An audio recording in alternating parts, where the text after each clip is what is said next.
hacia modo de síntesis primero lo que es la fluencia en el área bruta. Para este caso, en general, asociado a lo que es tracción y fluencia, siempre va el coeficiente de reducción phi igual a 0,9, y la carga nominal va a ser la tensión de fluencia, que es lo que estamos considerando, en el área bruta. El área bruta es el área sin descontar los agujeros. O sea, en el caso de que tengamos un perfil ángulo, es el área completa del ángulo, ¿sí? Este sería el caso de un ejemplo donde tenemos, acá lo que traté de mostrar es que se considera una deformación en el tramo, ¿sí? La línea esta no es la línea de falla, sino que es una deformación en ese sentido. Entonces la sección resistente es una perpendicular a esa deformación, que sería esta sección,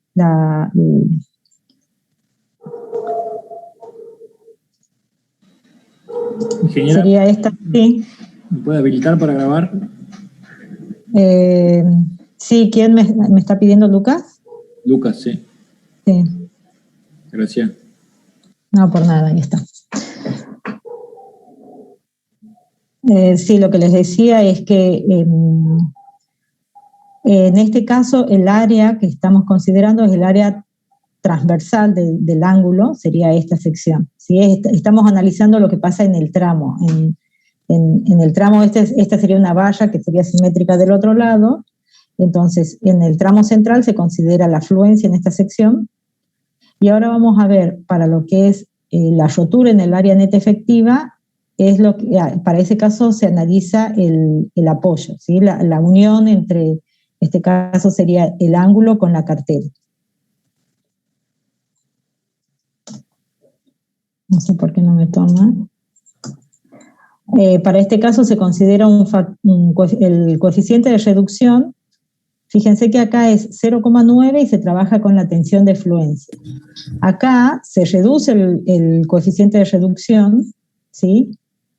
Pero fíjense que el área, la carga nominal es la tensión de rotura, mientras acá se estaba considerando tensión de fluencia.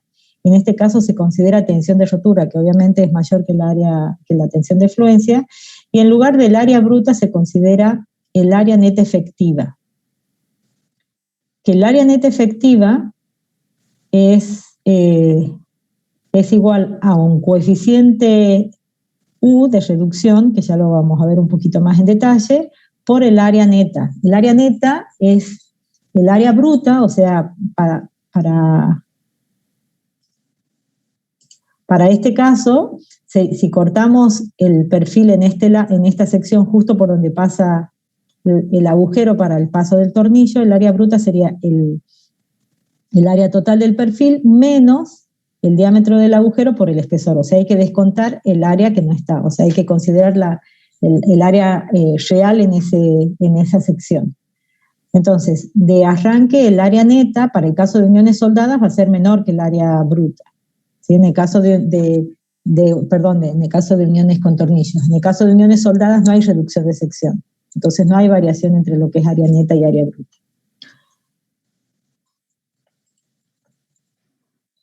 Esta sería la sección que estamos considerando, que es lo que yo les decía, tomamos el elemento en coincidencia con la perforación, y esta sería el área neta.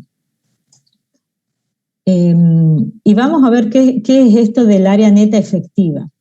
El área, cuando tenemos elementos donde la fuerza se transmite, que esto lo vieron en teoría, donde la fuerza no se transmite por todo, en forma uniforme por todo lo que sería el contorno de la sección, ¿sí? Donde hay una parte que transfiere, que sería el caso de un ángulo que está unido a un pañuelo, no se transmite por este lado y por este lado la fuerza, sino que se transmite solamente por un lado. En este caso aparece un factor U que tiene en cuenta la transferencia de la fuerza que viene por el centro de gravedad y tiene que pasar hasta el plano este. No es es distinto el caso si acá esto hubiese estado unido con otro L, y la unión se hubiese dado por las dos caras, el factor U vale 1, pero en el caso donde la transferencia de cargas se da por una sola, no se da en forma homogénea por todo el perímetro, sino se da por una determinada, por uno de los lados, que es en este caso, aparece el factor que se llama factor de reducción por corte diferido, que se calcula como es un coeficiente menor que 1, en general se toma menor que 0,9, donde está en función de X, que es la distancia desde el centro de gravedad, que es por donde viene la fuerza, hasta el plano donde se va a transferir la carga, por eso en este caso directamente es X, y dividido en L, donde L es la longitud, en este caso sería la longitud a través de la cual se transfiere la fuerza, que sería la longitud entre el primero y el último tornillo, ¿sí? Acá dice es la excentricidad de la conexión, y L es la longitud de la conexión en la dirección de la fuerza. O sea, este coeficiente se toma en general, o sea, no se toma, en el caso que haya que aplicarlo, no se toma mayor a 0,9, y bueno, para el caso del práctico, donde ustedes van a tener uniones de ángulos a pañuelos, sí lo tendrían que aplicar. Esa es otra de las, o sea, acá tenemos otro valor de carga nominal. Acá teníamos uno que era la fluencia, que era 0,9 por la tensión de fluencia por el área bruta, 0,75 por la tensión de rotura, por este coeficiente que fíjense que esto depende de la configuración de la unión. O sea, depende de cómo hayan diseñado ustedes la cantidad de tornillos, la separación, esto tiene incidencia en el coeficiente U, y el área neta es directamente descontando el área de los agujeros. Ahora vamos a analizar el caso del bloque de corte, que para este elemento lo que se considera es que la rotura se produce en esta manera, ¿sí? Fíjense que todas estas son hipótesis de falla. Acá consideramos una deformación, acá consideramos la rotura en esta sección, en lo que sería el área neta de tracción, y acá hay un área que está traccionada, fíjense, lo que está en rojo está traccionado, y lo que está en azul está sometido a una tensión, una fuerza de corte, ¿sí? Para este caso de falla, el coeficiente de reducción que se considera es de 0,75. Y la carga nominal va a depender de la relación entre lo que puede resistir el área esta de tracción, o sea, una relación entre lo que puede resistir el área de tracción y lo que puede resistir el área de corte. Se pueden dar dos casos, ¿sí? Un caso sería que se produzca una rotura por tracción y fluencia por corte. En ese caso, que ya lo vamos a desarrollar un poquito más adelante en el práctico, la fórmula para determinar la carga nominal, fíjense que es como lo dice, rompe por tracción. Por tracción, fíjense que se considera la tensión de rotura. Fíjense que acá aparecen dos términos. Una cosa que no mencioné es que es muy poco probable que en este tipo de uniones la falla se produzca simultáneamente por corte y por tracción. Es muy poco probable que la capacidad a la resistencia de esta sección a la tracción y de esta al corte sean iguales. Entonces, siempre hay una combinación y se considera que la falla va a producir cuando se alcanza la fluencia en una de estas secciones y la rotura en el otro. Entonces, estamos analizando acá lo que sería rotura por tracción. Fíjense que el término tiene en cuenta la tracción y este término tiene en cuenta el corte. El corte siempre está asociado a lo que es resistencia al corte. Recuerden que por von Mises se considera 0,6 de la tensión, de la tensión a la tracción, ¿sí? Entonces, el término que es de tracción es rotura aparece el FU y aparece el área neta de tracción. Cuando se habla de área neta es siempre descontando los agujeros para los tornillos. Y acá es 0,6 de FI, que es la tensión de fluencia al corte, por el área bruta de corte. O sea, para el caso el área que se va a considerar en la sección esta que estoy indicando, que sería la sección que falla por corte, es el área bruta, sin descontar los agujeros. Y en el otro caso, que sería cuando la rotura se produce por corte y fluencia por tracción, fíjense que acá en el término del corte aparece lo que es tensión de rotura y área neta de corte. Siempre el área neta va asociada a descontar los agujeros, y la fluencia se va a dar en el área bruta de la sección traccionada. Bueno, con esto sería una síntesis para encarar el primer ejercicio, y ahora vamos a ver de qué se trata el práctico, que pedía verificar el problema 2 del práctico 1, donde teníamos dos A que estaban sometidos a una carga PU y que estaban vinculados con una cartela. Entonces, las cargas requeridas eran este valor, estaban indicadas las características del acero, que era un acero F26, también estaban dados los tornillos, ustedes tenían que determinar la cantidad de tornillos, que eso depende de cada grupo, cómo lo asume, o sea, las configuraciones, los resultados van a depender de qué disposición hayan adoptado ustedes para solucionar el problema del práctico 1. Tienen que tener las características del perfil. B le llamamos al ancho del ala, T es el espesor, X va a ser la distancia del centro, la posición del centro de gravedad. El A1 va a ser, para este caso, el área de un perfil, el área, la sección en centímetros cuadrados de un perfil, y se asume que la cartela verifica, o sea, no se pide verificación en la cartela, sino la verificación en los ángulos. Entonces, de acuerdo a lo que dije antes, vamos a considerar primero la fluencia en el área bruta. Ya tenemos cuánto es el valor de PU, entonces tenemos que determinar directamente cuánto vale la carga de diseño y comparar con este valor. Siempre tenemos que llegar a que sea mayor, obviamente, la carga de diseño que la carga requerida.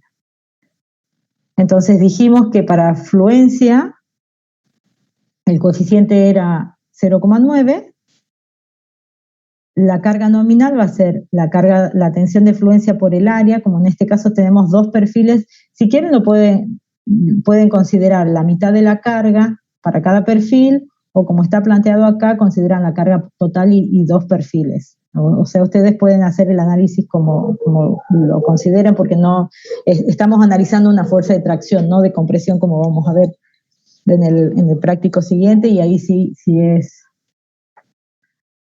hay que ver bien en qué caso se está trabajando. Pero para el caso de tracción, podemos tomar la mitad de la carga, o bien considerar acá el área, 2 veces el área de un perfil. Entonces, a partir de acá, verificamos si es que la carga es mayor que la carga requerida. En el caso que sí sea, bueno, hay que avanzar. Si no lo es, hay que modificar la sección para que se cumpla esta relación, ¿sí? Ahora vamos a ver qué pasa con lo que sería la rotura en el área neta efectiva. El coeficiente phi en este caso vale 0,75 para el apoyo, y recuerden que aparecía la tensión de rotura, y el área neta efectiva, que era el factor U por el área neta. Acá el área neta, fíjense que consideran esta sección, que es la sección del perfil, ustedes tienen en centímetros cuadrados, y le restan el diámetro del agujero. Bueno, acá hay un error porque tendría que... No, es que a G yo le puse... Bueno, si consideran los dos ángulos, acá tendría que ser 2 a 1. ¿sí? Eso revisen bien cuando vayan a resolver, por favor. Menos porque yo acá sí consideré 2 veces el espesor, ¿sí? Resté 2 veces el diámetro del agujero por el espesor, que tenemos 2 veces T, esto que aparece acá. Entonces tendría que ser 2:1, el AG este que aparece acá. Y vamos a calcular el X es dato, esto es dato del perfil. El L es esta longitud, ¿sí? Es la longitud total en la que se desarrolla la unión, que eso va a depender de cuál es la separación que ustedes adoptaron para los tornillos, y se toma siempre menor o igual a 0,9. Bueno, ahí está cómo se calcula y tienen que chequear si es que la carga de diseño es mayor o no a la carga requerida. En el caso que no sea mayor a la carga requerida, bueno, ¿qué es lo que podrían hacer? ¿Qué es lo que les conviene hacer? Si la falla viene por este lado. A ver, ¿qué sugerencias tienen? ¿Qué pasa si aumentamos L? Si quieren modificar la longitud, ¿qué pasa si aumenta L? ¿Es favorable o desfavorable? Es favorable. Al 1 le estoy restando algo menos, algo menor. Exactamente, o sea, pueden modificar la L. Fíjense que si ustedes toman este valor más chico, este valor va a ser más grande. O sea, siempre cuando no les dé una desigualdad, cuando no se cumpla una desigualdad, analicen bien cuáles son las variables que intervienen, porque siempre es más de uno el parámetro que pueden modificar, ¿sí? Siempre fíjense cuáles son todas las variables y vean qué es lo que pueden modificar. Bueno, y vamos a ver ahora lo que sería el bloque de corte, la rotura del bloque de corte, que lo que habíamos dicho que era considerando una falla de este tipo.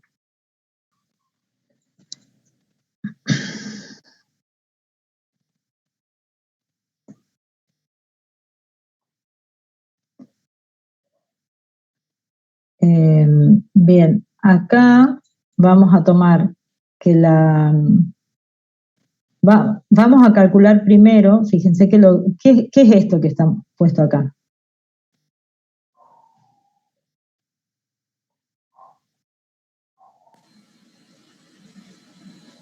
Es una tensión de rotura por un área neta de tracción. Estamos hablando de una capacidad de una determinada área, lo que resiste una determinada sección a la tracción. Este factor 10, olvídense, es solamente por una cuestión de unidades, ¿sí? Pero esto que tienen acá es una fuerza de tracción que puede resistir una determinada área.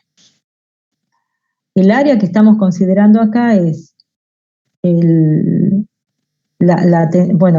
FU es la tensión de rotura. El área, fíjense que es B, que dijimos que era el ancho del perfil, menos G, que eso lo van a definir ustedes, la posición, la distancia a la que ponen el tornillo respecto del borde del perfil, y a eso le restan el diámetro del agujero dividido en 2. O sea, la longitud de esta que están tomando acá, esto, sería este pedacito que tienen acá, que sería el área neta de tracción, si consideramos esta línea de falla, ¿sí? A eso lo multiplicamos por 2T, porque tenemos esta longitud, que sería esto, que tenemos acá, por 2 veces el espesor, que sería esto que está dibujado medio corrido, pero bueno, está indicado ahí. O sea, esto sería la fuerza que resistiría esta sección a la tracción. Se compara este valor que le llamamos 1 con, bueno, esto que marqué en rojo sería el área neta de tracción. Neta, recuerden que siempre es restando los agujeros. Vamos a considerar ahora qué pasa en esta sección. ¿Cuánto resiste al corte esta sección, que sería la otra línea de falla que tenemos acá, la posible línea, una línea crítica? Entonces tenemos que es 0,6 de FU, dijimos que es la tensión de rotura al corte, ¿sí? Y el área neta de corte, que fíjense que el área neta de corte va a ser esta longitud, que si quieren llamarle L, o L va a ser igual a la cantidad de tornillos menos 1 por la separación entre tornillos, esto es L, le suman la distancia al borde, que estamos acá, y le restamos la cantidad de tornillos menos 0,5, porque acá no se tiene en cuenta esta otra sección, menos, en este caso sería para lo que está dibujado menos 3,5 el diámetro del agujero. Fíjense que esta área que tenemos acá, esta longitud, es esta longitud descontando los agujeros. Y a eso lo multiplicamos por 2t, porque estamos hablando de los dos perfiles. Entonces, esta longitud, esta sección sería el área neta efectiva de área neta de corte. La que estaría en azul estaría en realidad cortada en coincidencia con los agujeros. O sea, marqué una línea general. A esto le vamos a llamar 2. Entonces, esto sería lo que resiste esta sección a corte, y en la ecuación 1 sería lo que resiste esta otra sección a la tracción. En función de la relación entre estos dos, va a ser cómo se va a producir la falla. Veamos qué pasa si lo que resiste esta sección es menor que esto. ¿Cómo sería la transferencia de carga? A ver qué se les ocurre. Yo por acá vengo cargando, está cargando el elemento esta barra tiene una carga que si quieren la vamos incrementando. Y estamos diciendo que esto, la resistencia esta, es menor que esta. ¿Qué va a pasar? ¿Va a ser rotura por tracción? Va a ser rotura por... A ver, una no, va a ser... y la otra es fluencia. Claro, pero ¿cuál fluye y cuál se rompe? Fíjense que si es menor la de tracción, si la capacidad de tracción es menor, esto va a tomar carga, van a tomar carga estas dos secciones, hasta que esta sección alcance la tensión de fluencia, la carga de fluencia. ¿Sí? Una vez que alcance la carga de fluencia ya no va a tomar más carga. Entonces todo el resto de la carga pasa a la sección por corte y la falla se va a producir por rotura por corte y fluye por tracción. Porque una vez que este valor, que es el que tiene menor capacidad, llega al valor de fluencia, no toma más carga y se transfiere la fuerza a la otra sección, que es la que termina rompiéndose, ¿sí? Entonces, en este caso tenemos, cuando la resistencia a la tracción es menor, la falla va a ser por rotura por corte y fluencia por tracción. Entonces, para este caso, la carga de diseño va a estar dada por el coeficiente de reducción de resistencia, que es 0,75. Fíjense que estamos diciendo acá, rompe por corte. Si rompe por corte, estamos considerando, esta es la tensión de corte, tensión de rotura por corte, y el área neta por corte. Y la parte de la fluencia, la sección sometida a fluencia, fluye. ¿Sí? Sometida a tracción, perdón, fluye. Como no se rompió esto, acá se considera área neta, área bruta de tracción y la tensión de fluencia. Donde el área bruta de tracción es el área esta sin descontar los agujeros. ¿Sí? Bueno, acá también es... No, está bien, F menos 2, menos G. Ahora veamos en el otro caso, cuando tenemos que lo que resiste este elemento es mayor que lo que resiste esto. Entonces la carga se va a transferir hasta que se alcance la fluencia en este valor. Una vez que fluye, se va a deformar y se va a transferir hasta que rompa por tracción, que sería el caso que tenemos acá. Es rotura por tracción y fluencia por corte. Y la ecuación es muy parecida al caso anterior, nada más que varían las áreas y las tensiones. O sea, cuando rompe por tracción, tenemos tensión de rotura en el área neta de tracción, y tenemos fluencia en el área bruta por corte, donde el área bruta de corte sería esto sin descontar los agujeros. Entonces, en función de la relación que tengan ustedes en el práctico entre estos dos, van a estar en este caso o en este otro. Y eso los va a conducir a determinar cuál sería la carga del diseño por bloque de corte y si verifica o no que es mayor que el PU. Si no verifica, bueno, ahí pueden jugar a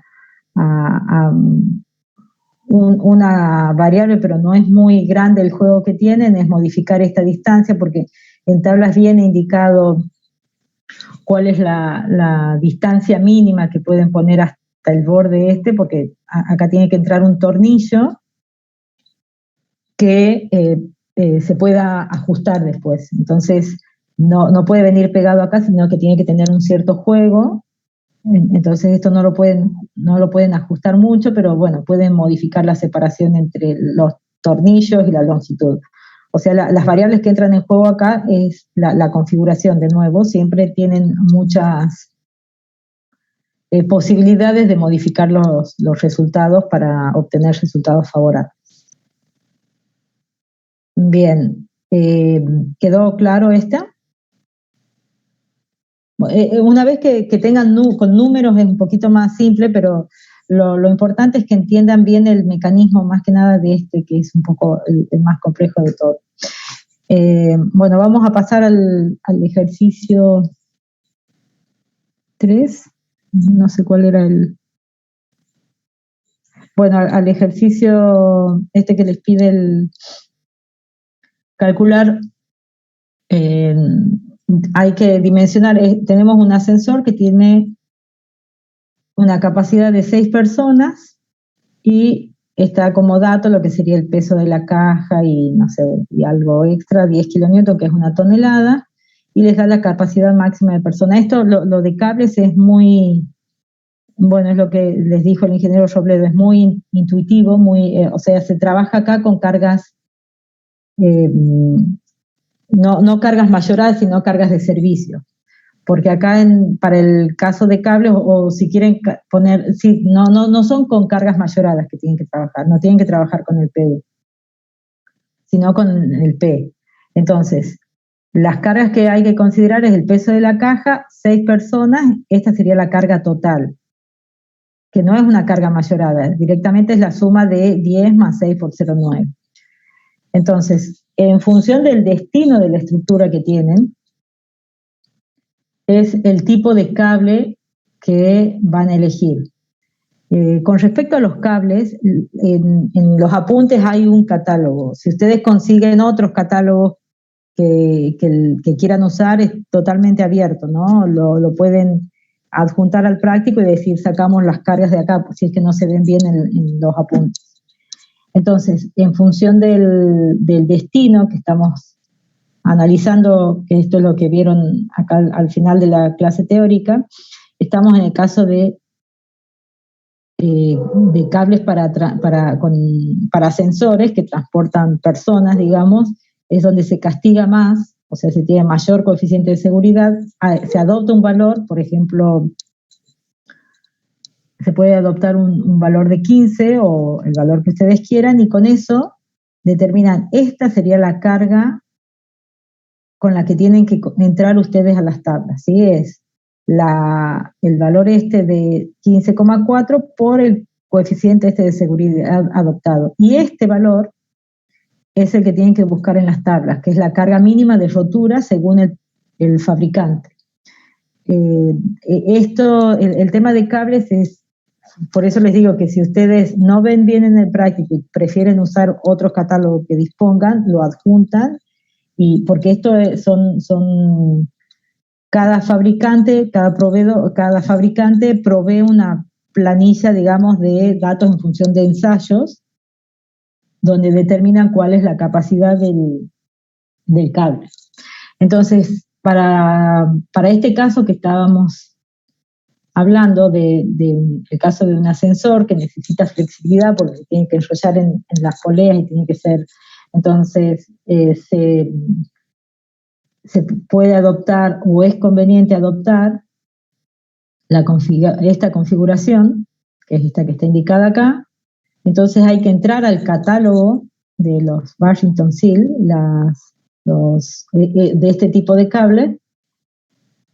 Yo acá puse en función de las tablas que tenemos, este tipo de cordón, donde está indicada acá cuál es la configuración, cómo está formado. Recuerden que esto sí les indicó qué eran lo que significaba cada uno de estos números. El alma textil, que en general esto da mayor flexibilidad, y siempre tienen que indicar cuál es el material que están usando, porque en los catálogos, fíjense que hay distintas columnas en función de distintos tipos de materiales, o sea, aceros más resistentes que otros. Entonces siempre es importante indicar cuál es el material que se está trabajando, el diámetro y cuál sería la carga. Esta sería la carga mínima de rotura según el fabricante, que es la que tendríamos que comparar con la que estaba puesta antes, que era 231, está muy justito. Pero bueno, fíjense que estamos adoptando un coeficiente de seguridad de 15, no es nada bajo, entonces se puede tomar este valor.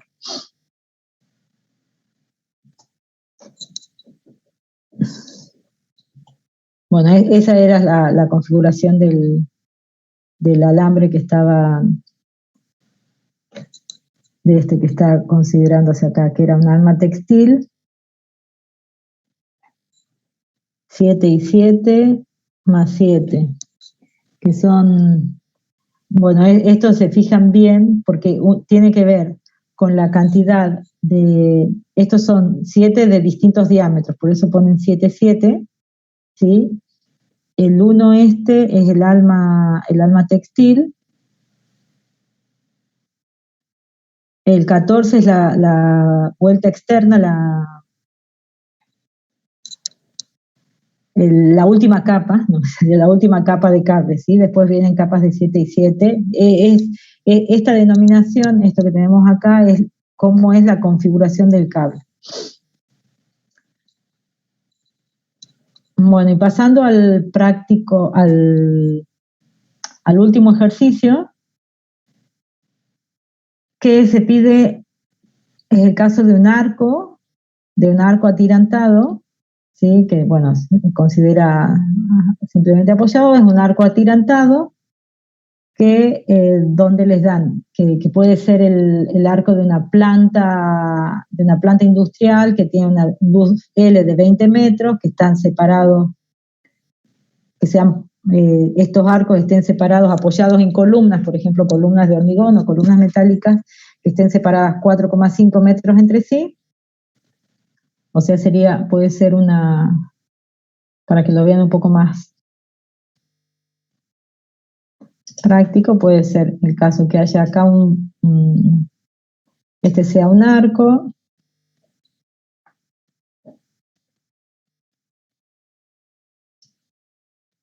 que sea para cubrir esto es una planta, puede ser el caso, esto es bastante aplicable, digamos, que esté apoyado acá. Bueno, hagan de cuenta que son equidistantes y que la separación, estos serían los arcos en planta, que estarían apoyados acá en algunas columnas, que ya sean de hormigón o de acero, como quieran. Lo importante, porque el arco acá lo vamos a poner atirantado, está apoyado acá en estas columnas, ¿sí? El arco tiene una determinada luz L, esto sería la vista de frente del arco, y están separados a una distancia S de 4,5 metros. Y la configuración del arco es tal que acá vendrían las columnas, ¿sí? Aquí estarían las columnas. La flecha esta sería la altura del arco en la clave, en el punto máximo, con respecto al punto más bajo del arco. Esta altura es 2,5 metros. Y les dan acá, estaría indicado lo que es la carga si tomamos, les dan la carga en, no veo acá está, la carga en lo que sería el peso propio